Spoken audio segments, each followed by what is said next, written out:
pour le logement social, pas d'argent pour les salaires et les retraites.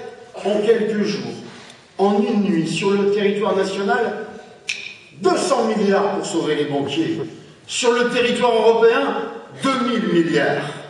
Le fameux pacte de stabilité et d'indépendance de la Banque centrale, que l'on nous disait intouchable quand il s'agissait des salaires et de l'interdiction des aides publiques au nom de la concurrence, tout cela vole en éclats quand banquiers et capitalistes appellent au secours.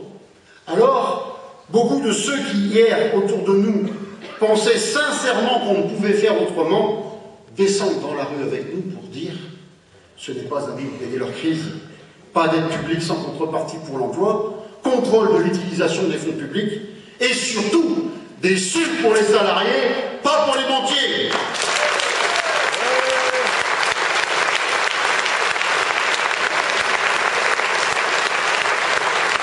C'est une rude bataille qui s'est engagée et le monde du travail y met beaucoup d'énergie.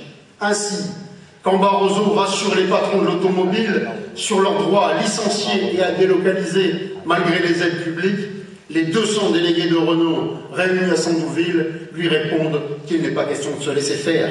Ils le disent avec d'autant plus de force qu'ils n'ont pas du tout apprécié que notre président se soit couché à Bruxelles, une réaction qui en dit long sur sa sincérité, ses envolées sociales et ses coups de menton pour refonder le capitalisme.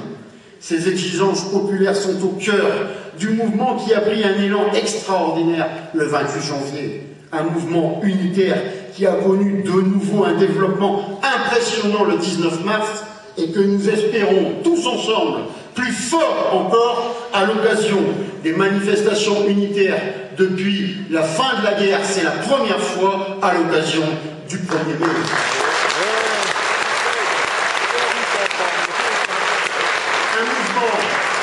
Un mouvement qui change la donne par son unité, sa diversité, sa combativité. Un mouvement qui vient du plus profond du peuple lui-même. C'est de ce côté-là qu'il faut chercher le véritable plan anti-crise. Oui, comme le disaient les banderoles des défilés du 19 mars, la crise, c'est eux, la solution, c'est nous. Des propositions qui émergent des discussions sur le fond, du côté de l'augmentation des salaires, de la défense de l'emploi, du refus de la précarisation généralisée, du côté de la défense et de la promotion des services publics. La compétitivité, il faut la chercher non pas dans la pression continue sur les salaires et l'emploi, mais dans la promotion des êtres humains dans un nouveau progrès social. Par cette mobilisation populaire, nous contribuerons à une dynamique européenne. D'ailleurs, si au milieu de cette tourmente, la France a mieux tenu le choc de ses voisins dans un premier temps, c'est parce que la consommation populaire avait résisté grâce à un secteur public influent et à un tissu industriel encore fort. Pourtant, souvenez-vous, nous étions le mauvais élève de la classe européenne. Il fallait prendre exemple sur l'Irlande, l'Espagne, l'Angleterre de Blair. La réalité, c'est que les plus touchés aujourd'hui, ce sont ceux-là sont en faillite, pas nous. Et c'était les bons élèves de la classe libérale. Et l'Allemagne, qui avait tout misé sur l'exportation, commence à être ébranlée. Oui, l'Europe telle que l'ont voulu les puissants a sa responsabilité. Une responsabilité immense dans la crise. Cette faillite, c'est aussi la faillite de l'Europe libérale. À ce propos, que sont devenus les défenseurs du oui à la Constitution, du oui au traité de Lisbonne? On ne les entend pas beaucoup. Et quand nous faisons 6000 personnes au Zénith et que personne n'en parle, d'autres qui ont défendu le oui au traité de Lisbonne ne font même pas 1500% et la presse se croit obligée d'en parler.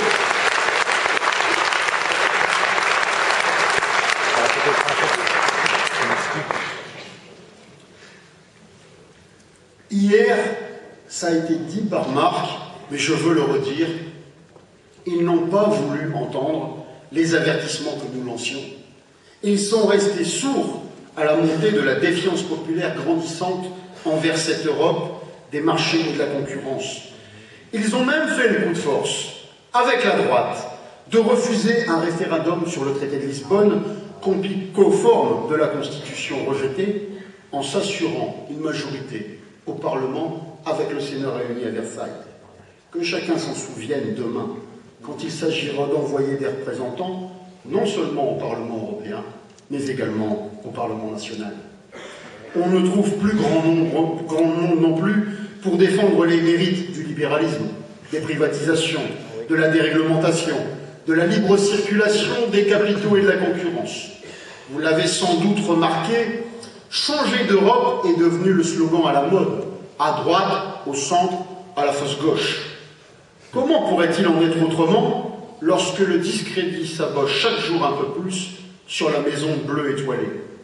Ainsi, comment s'étonner qu'aux yeux de nos concitoyens, les institutions de européennes apparaissent si éloignées de leurs préoccupations quotidiennes partisanes dans leurs choix, quand, sur un exemple précis, quand j'interroge la Commission sur la nécessité de prendre une directive pour protéger les salariés, parce qu'une entreprise du Nord propose un reclassement en Turquie à 230 € ou un licenciement sec, la Commission me répond par écrit, je cite, qu'une directive en matière de responsabilité sociale des entreprises ne fait pas partie de la politique de la Commission, qu'elle est bien consciente des conséquences négatives que les restructurations d'entreprises peuvent avoir sur les travailleurs affectés, leurs familles et la région, mais qu'il ne lui appartient pas de se prononcer ou d'interférer dans la prise de décision au sein des entreprises.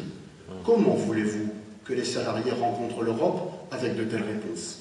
Il y a urgence à mettre au cœur des institutions européennes la démocratie sociale si l'on ne veut pas qu'à terme, justement à cause de la question sociale, la zone euro puis l'Union européenne n'éclate. Comment croire qu'un territoire politique puisse continuer longtemps à exister quand le salaire minimum est dans un pays de 150 € et dans un autre de 1570 €?